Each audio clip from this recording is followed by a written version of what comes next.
gente! Aqui é a Priscila Carrilho! Eita! Da Rede Bitcoin. Eu podia estar matando, podia estar roubando, mas eu tô aqui pedindo o teu like.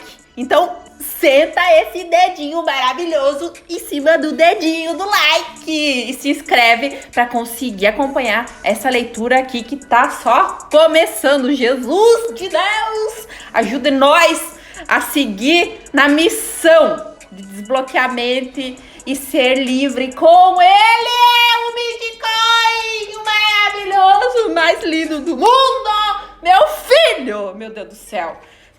Capítulo 2 agora, vamos começar a ler. E tem o link do livro para você comprar na descrição desse vídeo, tá bom? Te amo Bitcoin, te amo e vamos começar!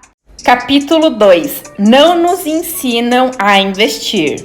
São inúmeras as causas de tanto medo e insegurança em relação ao ato de investir.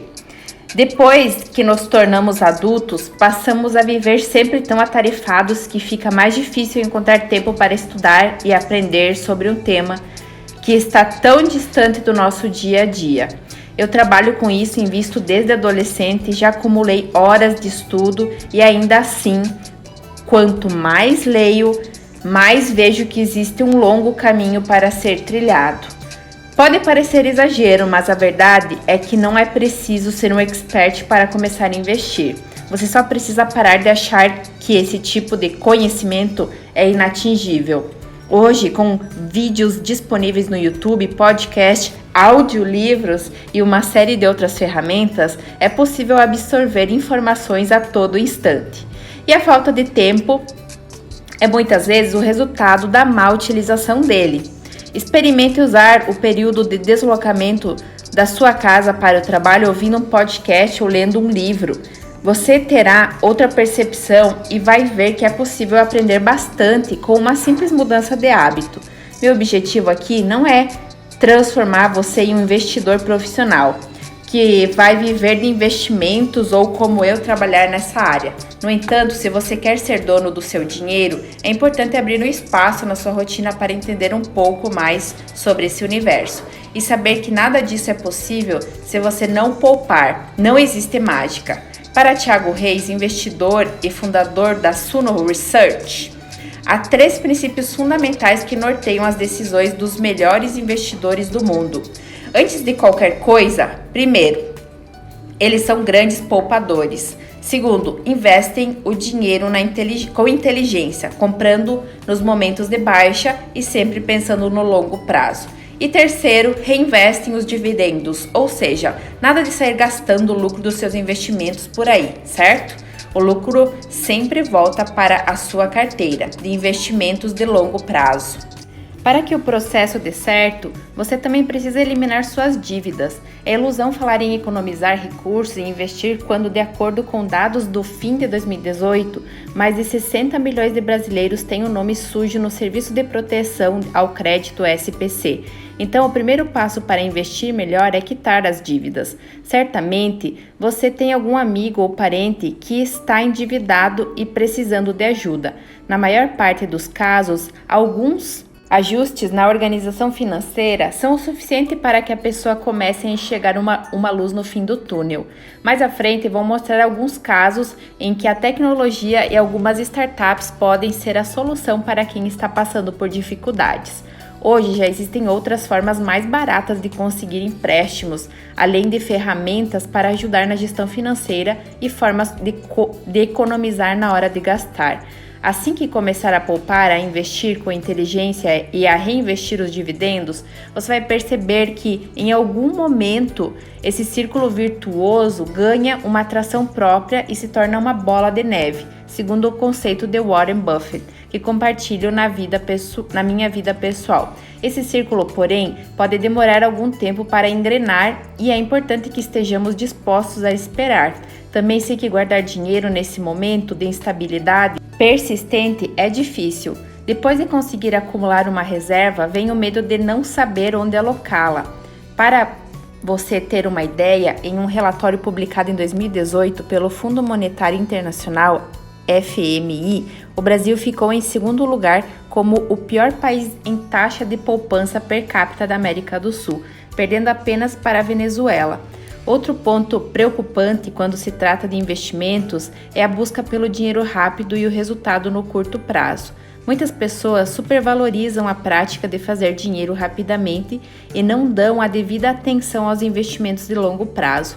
Eu já acho que cautela e canja de galinha não fazem mal a ninguém.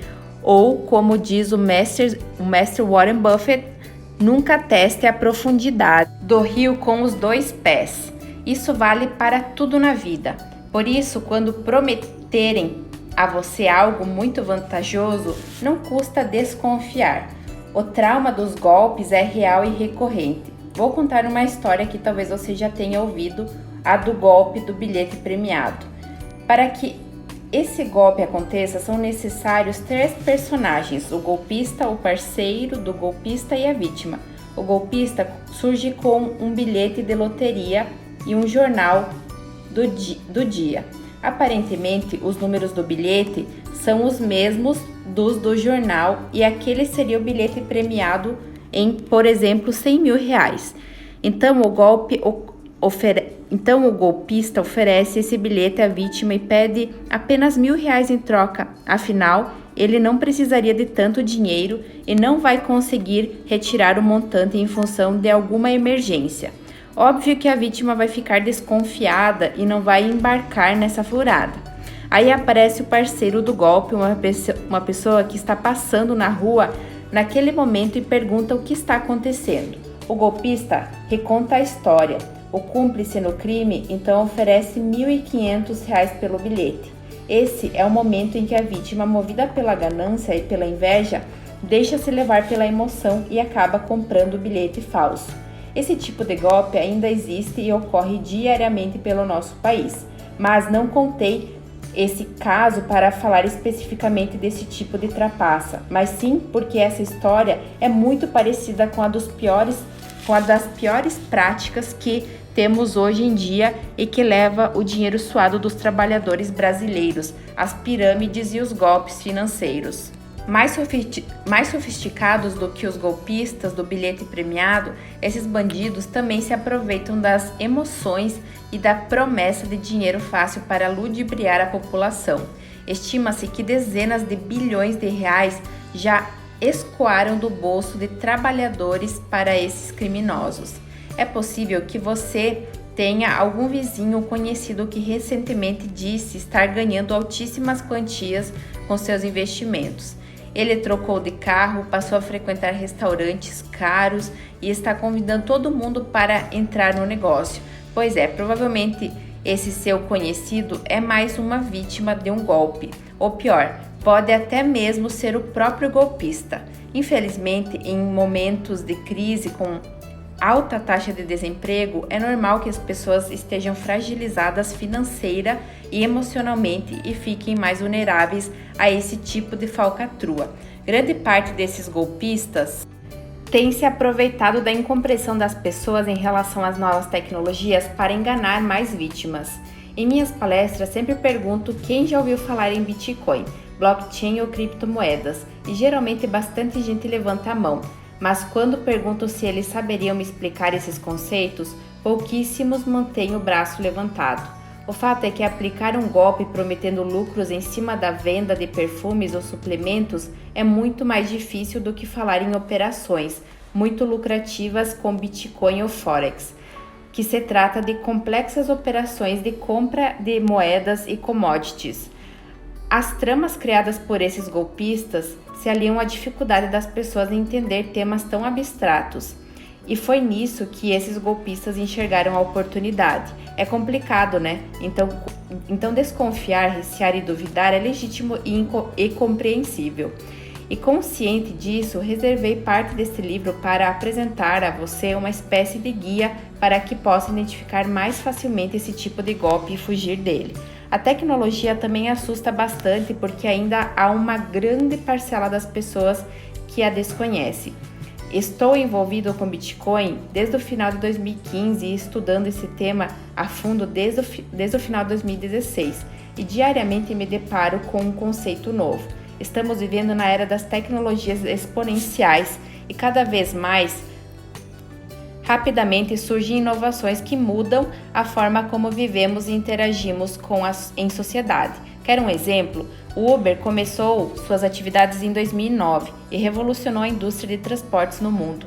Hoje, ligar para uma central de táxi para chamar um carro, por exemplo, parece uma loucura.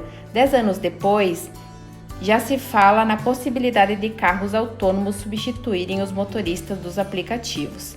Uma realidade que até pouco tempo parecia cena de filme de ficção científica. Em breve vamos ver a disrupção da disrupção. Quando falamos de tecnologia e dinheiro, de um lado temos uma série de inovações e tecnologias que permitem mais liberdade e facilidade para os usuários, de outro temos, na maior parte dos países, a versão analógica em papel moeda. No meio disso, ainda temos novas formas de dinheiro que não dependem de estados ou organizações para funcionar. Ou seja, se já era difícil entender onde investir com segurança quando havia poucas opções, agora o jogo ficou ainda mais intrincado. A vantagem é que você não precisa ser especialista em tecnologia para entender esses fenômenos e saber como se posicionar. Atenção redobrada, dificuldade em poupar, desconhecimento das maneiras de investir, falta de informação e de referências no dia a dia sobre o assunto, medo de golpes, ansiedade em relação às transformações tecnológicas e falta de familiaridade com as novas invenções em um clima de insegurança política muito grande são sentimentos e aspectos legítimos e compreensíveis. Convivemos com a sensação de não saber como será o amanhã, aumentando o medo e a sensação de fragilidade dos pequenos investidores. E como se tudo isso não fosse suficiente para nos desencorajar a investir, existem ainda os fatores externos que influenciam diretamente nosso humor no momento de tomar uma decisão. Ou seja, você precisa de atenção redobrada quando o assunto é dinheiro, seja por questões pessoais ou por causas externas. As instituições financeiras tradicionais, principalmente os grandes bancos, nem sempre oferecem o melhor produto para seus clientes. Há muitos produtos com taxas embutidas e que não são mais lucrativos para os bancos do que para o nosso bolso. Já vi bancos e assessores de investimentos oferecendo produtos que nem eles mesmos comprariam. Gosto muito de um trecho do livro Arriscando a Própria Pele, Assimetrias Ocultas no Cotidiano, Objetiva 2018, do autor libanês naturalizado americano Nassim Nicholas Taleb, que diz: "Não me fale sobre sua opinião, me mostre o que você tem comprado." Taleb diz que boa parte dos gestores de investimentos acaba vendendo produtos que não consomem pelo simples fato de, com eles, receberem melhores comissões. Essa dinâmica faz com que o risco fique somente com o investidor e não com o gestor. Na lógica de Taleb, se todos estivessem arriscando a própria pele, provavelmente a relação entre as partes seria diferente e mais equilibrada. Uma estratégia para balancear essa equação é perguntar quanto a outra parte está ganhando com aquele produto.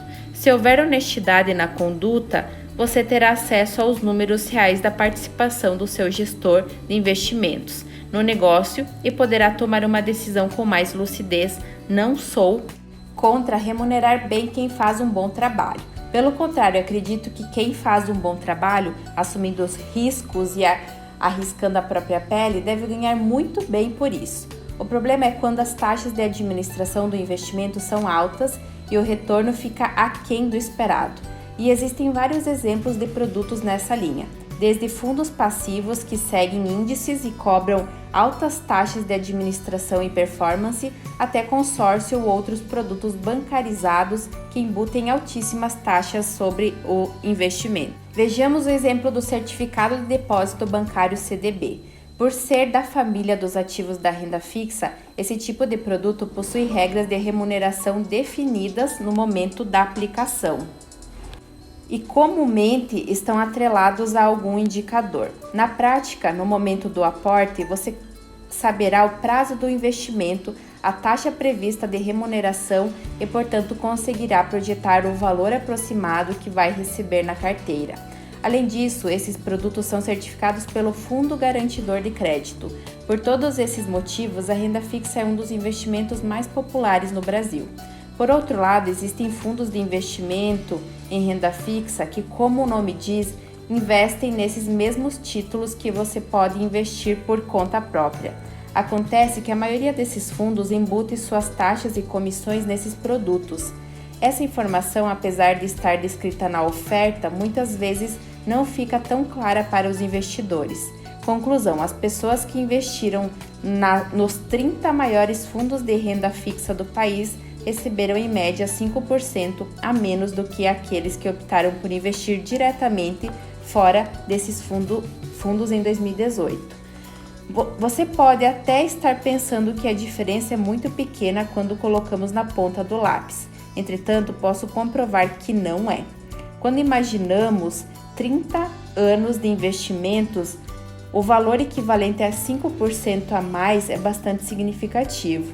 Mudar o seu mindset em relação a esse tipo de pensamento é o que o ajudará a ter mais rentabilidade em transações futuras. Você precisa sempre pensar nesses pequenos ganhos ao longo do tempo. Outro fator que dificulta o acesso de pessoas físicas aos investimentos é a desinformação. A forma como a mídia de massa aborda o assunto é geralmente sensacionalista e nada aprofundada. Diariamente recebemos notícias sobre índice Bovespa, alta ou queda do dólar e juros, mas esses conceitos nos parecem tão distantes que não conseguimos entender a importância desses indicadores e como eles realmente impactam no nosso cotidiano. O problema para mim é o modelo de negócio no qual está estruturado o nosso jornalismo tradicional. Explico melhor? É comum ouvirmos, por exemplo, que jornais, revistas e portais de notícias só divulgam matérias sobre crise e histórias caça-cliques e que é difícil se manter bem informado. Mas do que vivem jornal, TV, sites, etc., de anúncios e patrocinados. E esses anunciantes procuram veículos com muita audiência. A audiência, por sua vez, procura notícias quentes e inéditas. Em resumo, a receita da maioria dos veículos de comunicação está condicionada a conteúdos que atraiam mais público e, portanto, é preciso produzir matérias de impacto. Isso acontece também com propagandas agressivas para venda de relatórios e análises. Certamente você já recebeu um e-mail ou viu uma propaganda no YouTube seduzindo você com uma oferta irresistível e uma frase de efeito. Nessa lógica, temas como a crise ou assuntos polêmicos são uma ótima forma de gerar mais audiência e manter essa roda girando. As redes sociais também corroboram para a desinformação. Por um lado, são positivas porque fazem de qualquer pessoa um produtor de conteúdo e isso nos deu maior liberdade de expressão. Por outro, esse excesso de informações acaba causando bastante ruído. Nunca foi tão fácil publicar um conteúdo e nunca foi tão difícil se aprofundar em um tema. Além disso, também estamos mergulhados na era das fake news, em que qualquer coisa sobre qualquer tema pode ser dita e propagada sem fundamentação e validação. E mesmo sem verificar a fonte e a veracidade das informações recebidas, as pessoas compartilham nos grupos de WhatsApp e nas redes sociais. Por último, a liberdade de se expressar de forma tão livre acabou se tornando uma prática quase irresponsável de emissão de opiniões baseadas em achismos. É cada vez mais comum ver gurus, influencers e até supostos especialistas falando besteiras e inverdades ou repetindo crendices populares que já foram invalidadas. Para combatermos a desinformação e o medo que ela nos provoca, precisamos de informação de qualidade, resiliência para estudar e se aprofundar nos temas e consistência nas nossas ações. Lembre-se sempre da bola de neve. É esse o conceito que deve nos servir de guia todos os dias.